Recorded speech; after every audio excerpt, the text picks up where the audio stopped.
अस्सलाम वालेकुम नाज़रीन, मैं हूं इहसान खटक। आप देख रहे हैं मेरे यूट्यूब चैनल एमएलटी डायरीज। नाज़रीन, आज का हमारा टॉपिक है एग्जामिनेशन ऑफ पीसेस, जिसे स्टूल के नाम से भी याद किया जाता है।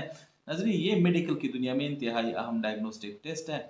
इसे एक अहम टूल के थ्रू लिया जाता है। आज हम आपको सैंपल कलेक्शन से लेकर एक्यूरेट रिपोर्टिंग तक सब स्टेप बाय स्टेप आपको बताएंगे। चलो स्टार्ट करते हैं सैंपल कलेक्शन से। सैंपल कलेक्शन के लिए साफ, खुश्क और जरासीम से पाक बोतल का इस्तेमाल करें।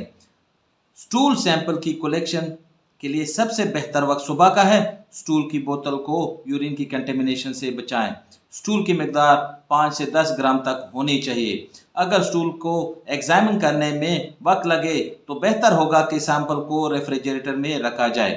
नजरी, इसके बाद स्टूल के बारे में थोड़ा गहराई में जाकर बात करते हैं। तो आते हैं स्टूल कलेक्शन के बाद फिजिकल एग्जामिनेशन में। नजरी, स्टूल की जाहिरी शक्ल हमें बताती है कि इस स्टूल में कोई इन्फेक्शन है कि नहीं, या कोई मेल न्यूट्रिशन। इस तरह इसके स्मेल जो होती है वो हमें कुछ खास इंडिकेट करती है। फूड स्मेल कुछ खास बैक्टीरिया या पैरासाइट के बारे में इंडिकेट करता है। बारी आती है स्टूल की कंसिस्टेंसी। नजीर, स्टूल की कंसिस्टेंसी भी हमें कुछ इंफॉर्मेशन देती है।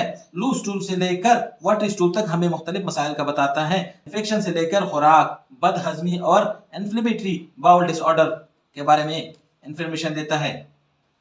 नाजरीन, नॉर्मल जो स्टूल होता है वो फॉर्म्ड होता है। नाजरीन, इसके बाद बारी आती है कलर की। एक सेहतमंद स्टूल का कलर जो होता है वो ब्राउन से लेकर ग्रीन तक भी हो सकता है, लेकिन येलो स्टूल जो हमें लीवर डिजीज और गॉल ब्लैडर के मसाइल के बारे में बताता है। रेड स्टूल और ब्लैक टू ब्राउन हमें गैस्ट्रोइंटेस्टाइनल के बारे में इंडिकेट करता है। ये बात याद रखनी चाहिए कि हर मरीज के अलामात दूसरे मरीज से जुदा होने की कहानी बयान कर रहे होते हैं। कलर के बाद बारी आती है पैरासाइट की। नाज़रीन, कुछ पैरासाइट जैसे एस्कैरिस लुम्ब्रिकाइड एंड ट्रोबियस वर्मिकुलरिस, टेनियस जेनेटा को हम नेकेड आईज के थ्रू देख सकते हैं। इसके बाद बारी आती है माइक्रोस्कोपिक एग्जामिनेशन। माइक्रोस्कोपिक एग्जामिनेशन में हम पैरासाइट का एग्स, लार्वा, सिस्ट देख सकते हैं। हम जो तरीकाकार माइक्रोस्कोपिक एग्जामिनेशन के लिए इस्तेमाल करते हैं उसे फॉर्मलिन सेडिमेंटेशन टेक्निक कहते हैं। फॉर्मलिन तरीकाकार में ना ये सिर्फ पैरासाइट को खत्म कर देते हैं बल्कि उसे फिक्स कर देते हैं। इसमें हम उन पैरासाइट को भी देखते हैं जो कि नॉर्मल स्लाइड में नहीं देखे जा सकते हैं। माइक्रोस्कोपिक इन्वेडर जो हमें मरीज के बारे में कुछ बताते हैं कि आया इस मरीज को इन्फेक्शन है या इन्फेस्टेशन। हर पैरासाइट की अलग और मुनफरिद खूबी है। कुछ राउंड और कुछ रोबस्ट होते हैं, दूसरे सिलेंडर नुमा होते हैं। बजाय शक्ल की इसकी जिस्म में मौजूदगी हमें जिस्म की मुश्किलात के बारे में बताते हैं। माइक्रोस्कोपिक एग्जामिनेशन के बाद बारी आती है पीएच की।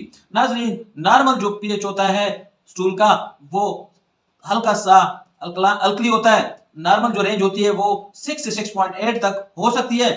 स्टूल में पीएच मालूम करने के लिए हम पीएच पेपर या पीएच मीटर इस्तेमाल करते हैं। नजरीन, पीएच का कम या ज्यादा होना हमें गट के इर्द गिर्द एरिया के मसाइल बयान करते हैं, यानी निशानदेही करते हैं। स्टूल में दूसरे टेस्ट भी होते हैं जैसे अकल ब्लड टेस्ट जो हमें गैस्ट्रोइंटेस्टाइनल ब्लीडिंग के बारे में बताते हैं। उसी तरह केमिकल एनालिसिस भी होते हैं जो कि फैट्स और कार्बोहाइड्रेट्स और प्रोटीन के बारे में हमें बताते हैं। क्लिनिकल कोरिलेशन, मरीज के अलामात और दीगर टेस्ट के नताइज के तनाजुर में तशरीह करें।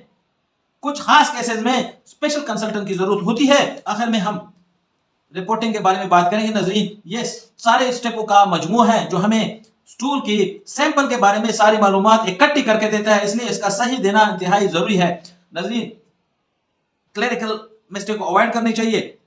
नजरीन, ये बात भी याद रखनी चाहिए कि हमेशा सेफ्टी प्रोटोकॉल पर अमल करें। नजरीन, अगर टॉपिक पसंद आया हो तो प्लीज लाइक सब्सक्राइब कीजिएगा और साथ में बेल के आइकन को दबा दीजिएगा ताकि मेरे हर आने वाली वीडियो की नोटिफिकेशन आपको